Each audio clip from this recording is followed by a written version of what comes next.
your soap, sino-sino yung mga makakasama mo? May leading man ka? Wala pa. As of now, medyo inaayos pa namin. But yes, meron namang leading man. May leading man ka?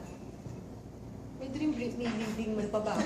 Ay, ko ba? 16 years old. Ay, hindi ba for... Si Alden. Si Bakit? Magtsahin ka ba? Bakit? Leading man pa rin, magtsahin!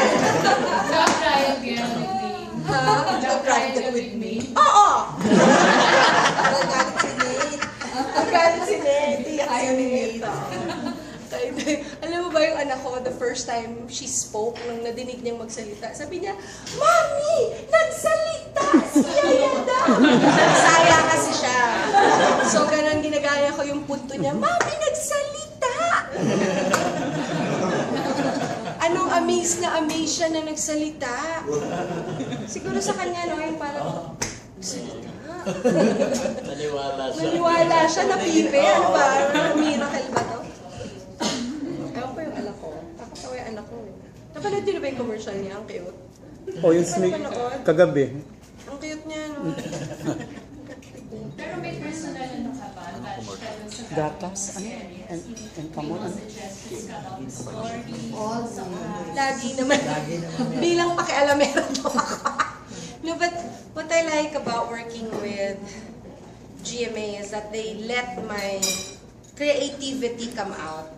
And as an artist kasi, being in the business for a long time, minsan mahirap yung sinashut off ka eh. Kasi parang, mas alam namin to. Pero sila, they give me the opportunity to be involved, to be heard.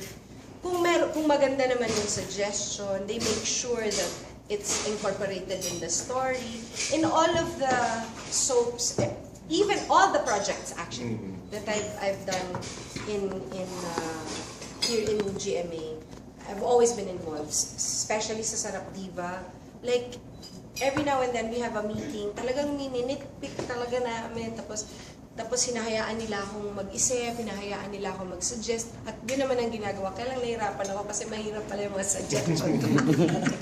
Yun lang ang mahirap. Yun lang. No, but they do, they really give me the opportunity to be able to also naman let my creativity come